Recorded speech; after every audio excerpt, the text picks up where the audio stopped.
Obviously getting ready for a high-level offense, so what are the major things you have to do to try to disrupt them?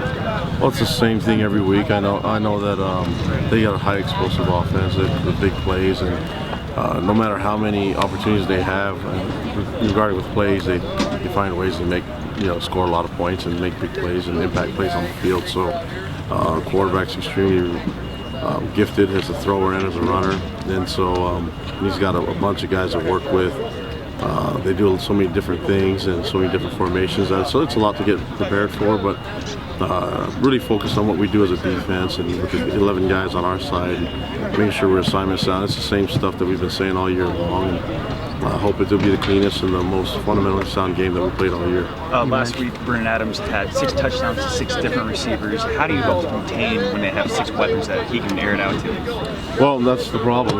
They have. I don't know a lot of teams that have done that when Vernon's healthy.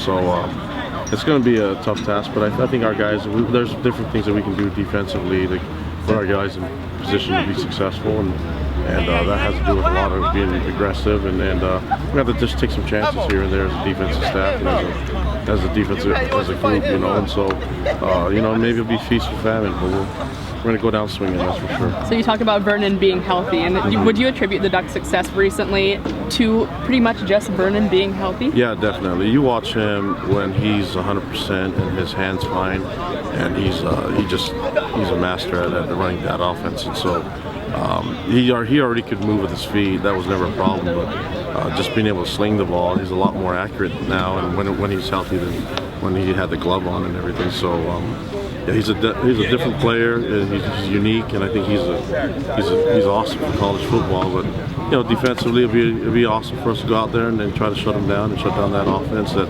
is so high powered. But that's our goal, and we'll give it our best shot and see what happens. You're obviously not unfamiliar with rivalries with BYU, Utah, but this is your first Civil War. So maybe how have you tried to educate yourself about this rivalry, or just get accustomed to what you're going to be facing on Friday? Well, I think it's good that I'm not so personally involved in it. When I was at BYU and Utah, I played at BYU and I coached at Utah, and then I had siblings that played at Utah and played with me at BYU, so it's a little bit different there.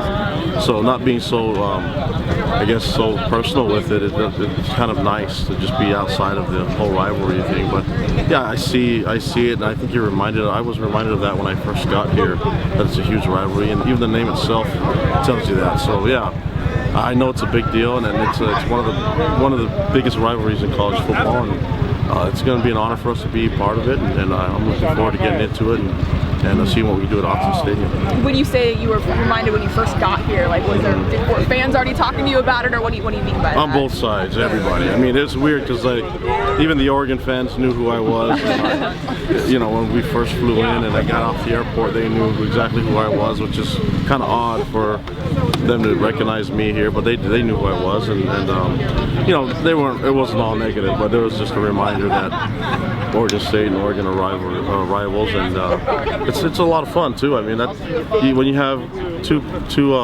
fan bases that are really passionate about their programs, we'll do this thing the right way and have some class at it, but at the same time compete and want to win and we'll have some fun with this. So I think it's a good sign, and I'm looking forward to it.